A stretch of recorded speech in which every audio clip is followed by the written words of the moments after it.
ఆ కుట్రలో తండ్రి ఏం చేస్తున్నాడు? అబ్షాలోము నుండి పారిపోవడానికి ప్రయత్నం చేస్తున్నాడు. అబ్షాలోము దేనికైనా తెగించడానికి ఇష్టపడినవాడుగా ఉన్నాడు.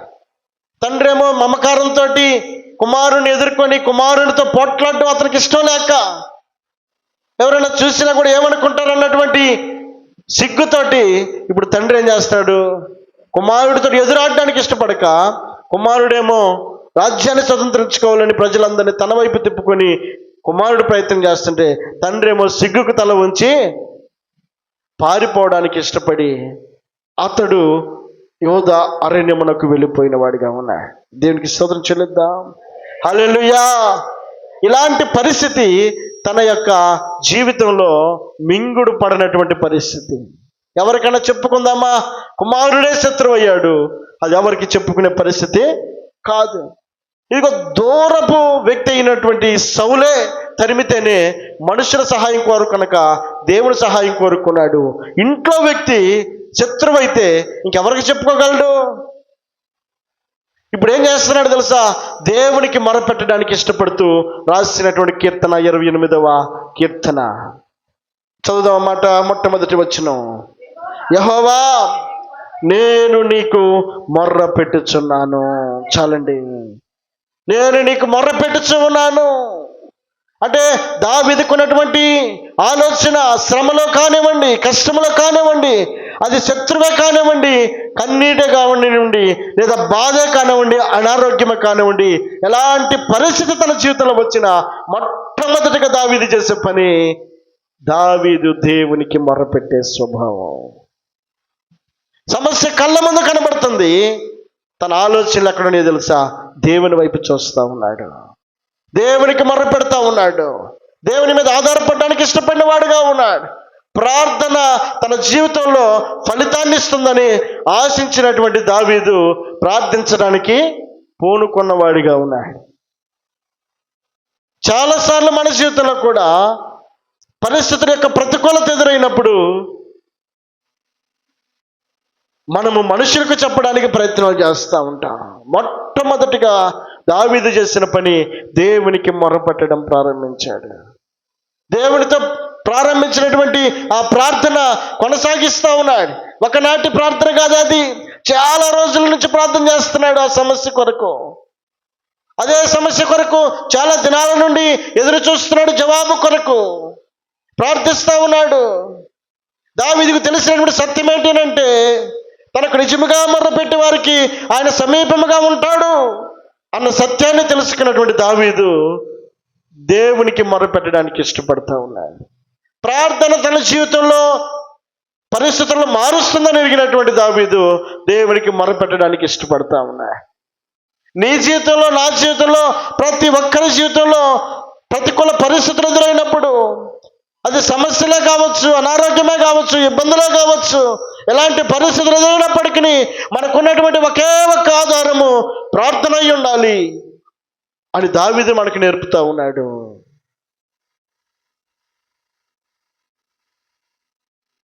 ప్రార్థన మన పరిస్థితులు మార్చగలదు అని నీవు నేను ఎరిగి ఉండాలని దేవుడు కోరుకుంటున్నాడు.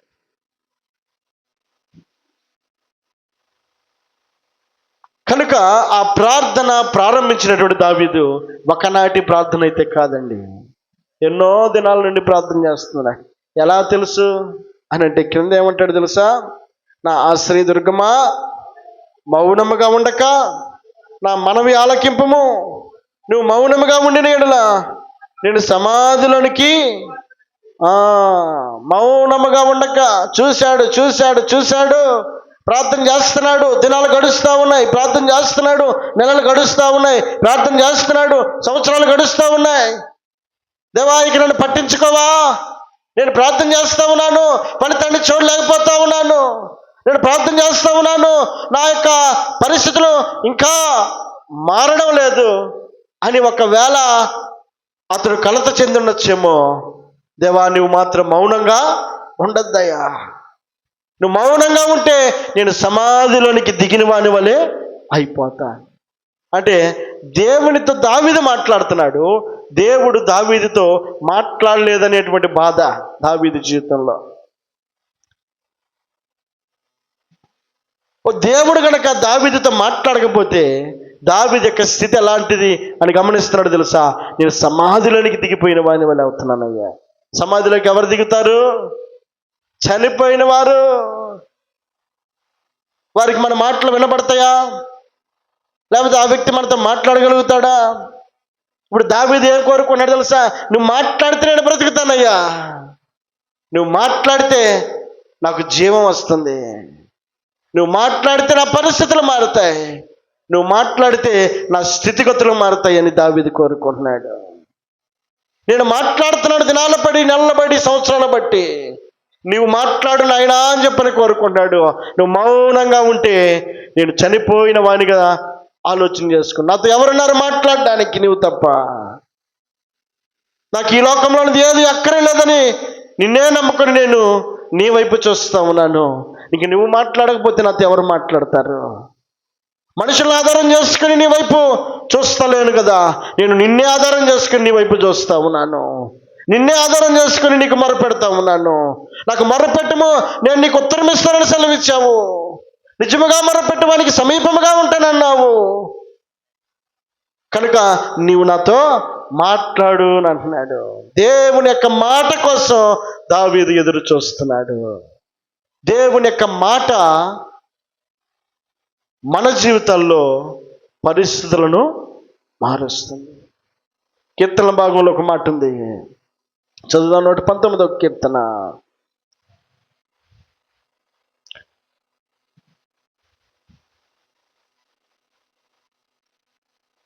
119వ కీర్తన 103వ వచనం నుండి, నీ వాక్యములు నా జిహ్వకు ఎంతో మధురములు, అవి నా నోటికి తేనె కంటే తీపిగా ఉన్నవి. నీ ఉపదేశము వలన నాకు వివేకము కలిగెను, తప్పు మార్గములన్నీ నాకు అసహ్యములాయెను.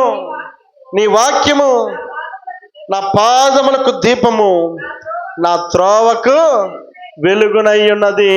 దేవా, నీవు మాట్లాడు నాయనా. నీ మాట నా పాదములకు దీపమయ్యా. నీ మాట నా తప్పు మార్గములన్నీ నాకు అసహ్యపడేటట్లుగా చేస్తుందయ్యా. నేను నడిచేటువంటి త్రోవలన్నీ సరైనదేదో సరైనది కానిదేదో తెలుపుతుంది. నువ్వు మాట్లాడితే నా పాదములకు దీపముగా మార్చబడుతుంది. ఇప్పటి వరకు నేనున్నటువంటి పరిస్థితుల్లో మార్చగలిగింది నీ మాటే అని భక్తుడు కోరుకుంటా ఉన్నాడు. దేవుడు మాట్లాడితే పరిస్థితులు మారుతాయని ఎరిగినటువంటి దావీదు అంటాడు, నువ్వు మౌనంగా ఉండద్దయ్యా. దేవుడు మౌనంగా ఉంటే జక్కయ్య మార్చబడగలుగుతాడా? జక్కయ్య మేడి చెట్టెక్కి పైన కూర్చున్నాడు, కానీ దేవుడు తన పని తాను చేసుకుంటూ మౌనంగా వెళ్ళిపోయాడు అనుకోండి, జక్కయ్య తన స్థితిని మార్చుకోగలుగుతాడా?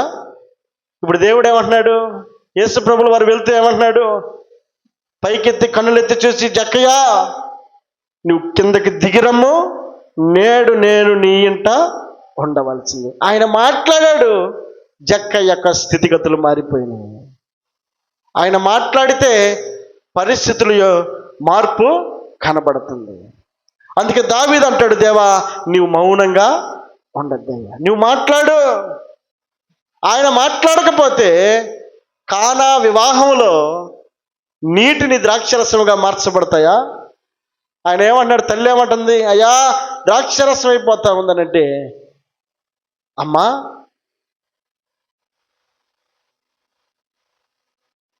నా సమయం ఇంకను రాలేదు.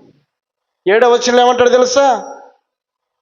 మీరు ఆ రాతి బాణలను అక్కడ పెట్టి వాటిని నీటితో, ఆ బాణలు నీళ్లతో, ఎవరు చెప్పారు ఈ మాట? యేసు ప్రభువుల వారు చెప్పారు. ఆయన పలుకుతున్నటువంటి మాట అదిగో, ఆ బాణలను నీళ్లతో నింపుడని వారితో చెప్పగా వారు వాటిని అంచుల మట్టుకు ఆయన చెప్పాడు, వారు చేశారు.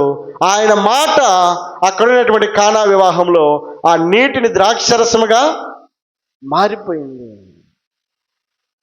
ఆయన మాట్లాడితే స్థితిగతుల్లో మార్పులు కనబడతాయి. ఆయన మాట్లాడితే అరణ్యములో నీటి బొగ్గలను పుట్టించగలడు. ఆయన మాట్లాడితే సముద్రమును ఆరణ్యాలుగా మార్చగలడు. ఆయన మాట జీవపు ఓట. ఆయన మాట్లాడితే పరిస్థితుల్లో మార్పు కనబడుతుందని ఎరిగినటువంటి దావీదు అంటాడు, దేవా నువ్వు మౌనంగా ఉండద్దయ్యా, నువ్వు మౌనంగా ఉంటే నా స్థితిగతుల్లో మార్పు కనబడదు నాయన. ఒక మాట చెప్పుమో ప్రభువా,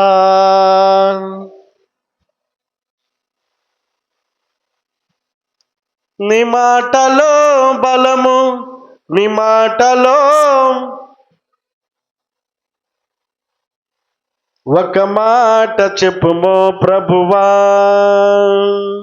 నీ ఒక మాట చెప్పుమో ప్రభువా, ఒక మాట చెప్పుమో ప్రభువా, నీ ఒక మాట చెప్పుమో ప్రభువా,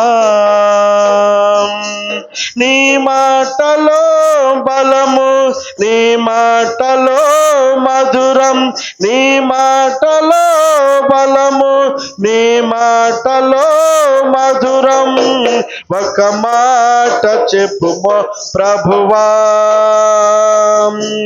మా బ్రతుకులన్నీ మారిపోవును, ఒక మాట చెప్పుమో ప్రభువా, ఒక మాట చెప్పుమో ప్రభువా, మా జీవితమంతా మారిపోవును, ఒక మాట చెప్పుమో ప్రభువా. దావీదు యొక్క జీవితంలో ప్రార్థన దావీదు చేస్తున్నాడు. దేవుని యొక్క మాట దేవుని నోట నుండి వస్తే అది అతనికి జీవపు ఓటగా మారుతుందనేటువంటి ఆశతోటి, దేవా నువ్వు మౌనంగా ఉండొద్దయ్యా, నువ్వు మాట్లాడు. దేవుని వైపు చూస్తూ ఉన్నటువంటి దావీదు జీవితంలో దేవుడు తన కార్యమును చేయుట ప్రారంభించాడు. చదువుదాం 28వ కీర్తన, చదువుదాం 28వ కీర్తన 2వ వచనం. నేను నీకు మొర్రపెట్టినప్పుడు, నీ పరిశుద్ధాలయం వైపు నా చేతులు ఎత్తినప్పుడు నా విజ్ఞాపన ధ్వని అదండి. 2 చేతులు పైకెత్తి దేవునికి మొర్ర పెడుతున్నాడు. ఎందుకు 2 చేతులు పైకెత్తుతాం? ఎందుకు 2 చేతులు పైకెత్తాల్సిన అవసరం ఏంటి? 2 చేతులు పైకెత్తుతున్నామనంటే నాదంటూ ఏమీ కూడా లేదయ్యా, నీవే నాకు సహాయం చేయి. పోలీసులు వచ్చి తుపాకీ తీసుకుని హ్యాండ్స్ అప్ అనగానే ఏం చేస్తాం? 2 చేతులు ఎత్తారు. చాలా చోట్ల మనం చూడడం లేదా? కారణం ఏంటంటే, ఇక నేను నీకు సరెండర్ అయిపోయాను, ఇక నా వల్ల ఏమి కాదు, ఇక నేను నీకు అప్పగించుకున్నాను, ఇక నన్ను ఏమి చేయొద్దని చెప్పని అప్పుడు పోలీసు కూడా ఏం చేయడు, చక్కగా తీసుకెళ్ళిపోతాడు. ఇంకా దావీదు అంటాడు, స్థితిగతుల్లో పరిస్థితుల్లో తనకు ఏమాత్రం కూడా తన ఆలోచనకు అవకాశం ఇవ్వకుండా దేవునికి అప్పగించుకోవడానికి ఇష్టపడుతున్నాడు. దేవుని వైపు చూడడానికి ఇష్టపడతా ఉన్నాడు. దేవునికి మొరపెట్టడానికి ఇష్టపడుతున్నాడు. దేవా నేను నీకు మొరపెట్టినప్పుడు, నీ పరిశుద్ధాలయం వైపు నా చేతులు ఎత్తినప్పుడు నా విజ్ఞాపన ధ్వని ఎవరున్నారయ్యా? నాకు నా మాట ఆలకించుటకు నీవే, నిన్నే నేను ఆధారం చేసుకుని ఉన్నాను, నీవే నాతో మాట్లాడు, నీవే నా మొరను విను. సంపూర్తిగా దేవునికి అప్పగించుకున్నాడు దావీదు. ప్రార్థిస్తున్నాడు, దేవుని మాట కొరకు ఎదురు చూస్తున్నాడు. తన చేతులెత్తి దేవుని యొక్క సన్నిధిలో దేవుని వైపు చూడడానికి ఇష్టపడుతున్నాడు. దేవుడు విడిచిపెడతాడా? ఏమని రాయబడింది అనంటే 7వ వచనంలో, 6వ వచనంలో, యెహోవా నా విజ్ఞాపన ధ్వని ఆలకించి ఉన్నాడు. ఆయనకి స్తోత్రము కలుగునగాక. యెహోవా నా ఆశ్రయము, నా కేడము, నా హృదయము, ఆయన యందు నమ్మిక ఉంచిన గనుక నా సహాయము కలిగెను. కావున నా హృదయం హర్షించుచున్నది, కీర్తనలతో నేను ఆయనను స్తుతించుచున్నాను. దేవునికి మహిమ కలుగునగాక. హల్లెలూయా. కన్నీటితో ప్రార్థన ప్రారంభించినటువంటి దావీదు, దుఃఖముతో దేవుని ప్రార్థించినటువంటి దావీదు, పరిస్థితులు తన చేతికి తీసుకొనక దేవునికి అప్పగించుకొని దేవుని వైపు చూస్తూ దేవునికి సహాయం కొరకు ఎదురు చూస్తున్నటువంటి దావీదు ప్రారంభంలో నిస్సహాయత కనబడినప్పటికీ ముగింపులో సంతోషంతో దేవుని స్తుతించేటువంటి కార్యాలను దేవుడు చేశాడు. దేవునికి మహిమ కలుగును గాక. హల్లెలూయా. యెహోవా నా విజ్ఞాపన ఆలకించి ఉన్నాడు. అది శత్రువే కావచ్చు, అనారోగ్యమే కావచ్చు, పరిస్థితుల్లో ప్రతికూలత కావచ్చు, ఎలాంటి పరిస్థితులు మన జీవితంలో కనబడినప్పటికీ మనం అప్పగించుకున్న విధానమును బట్టి, మనం సరెండర్ అయిన విధానమును బట్టి, మనము ఆయన కొరకు ఎదురు చూసిన విధానమును బట్టి భక్తుడు అంటాడు, యెహోవా నాకు ఆశ్రయము, నా కేడము, నా హృదయము ఆయన యందు నమ్మిక ఉంచిన గనుక నాకు సహాయము. అదండి సహాయము కలుగుటకు నమ్మిక ఉంచాడట. నమ్మిక, నమ్ముట నీ వలనైతే సమస్తము సాధ్యమే. తనకు మొరపెట్టు వారికి ఆయన ఫలము దయచేయవాడు అనియు మనము నమ్మవలను కదా అని హెబ్రీయుల పత్రికలు అంటాడు. మనం ప్రార్థిస్తూ ఉన్నటువంటి దేవుడు, మనం మొరపెడుతూ ఉన్నటువంటి దేవుడు మనకు సహాయం చేస్తాడన్న నమ్మిక నీవు నేను కలిగి ఉండగలిగితే దేవుడు మన నమ్మికను బొమ్ము చేసేవాడు కాదండి. కనుక ఈ రాత్రికాల సమయంలో దావీదు జీవితంలో ఎదురైనటువంటి పరిస్థితి, అది కుటుంబం ద్వారా కావచ్చు, శత్రువు ద్వారా కావచ్చు, ప్రతికూల పరిస్థితులు తన జీవితంలో ఎదురవటమే కావచ్చు. ఈ రాత్రికాల సమయంలో నీ జీవితంలో నీవు ఏ శత్రువుతో పోరాడుతున్నావో, నువ్వు దేని కొరకు నువ్వు ప్రయాసపడుతున్నావో, దేన్ని ఎదుర్కొంటూ నీవు శ్రమ పడుతూ ఉన్నావో, నీ శ్రమలన్నిటిలో ఆయన చక్కటి మార్గాన్ని చూపడానికి నీవు నేను ఆయన యందు నమ్మిక ఉంచగలిగితే ఆయన మనకు సహాయం చేయుటకు ఆయన తోడైండే దేవుడైన. తలలో మంచిదా. దేవుడు చెప్తున్నటువంటి రాత్రికాల సమయంలో ఆయన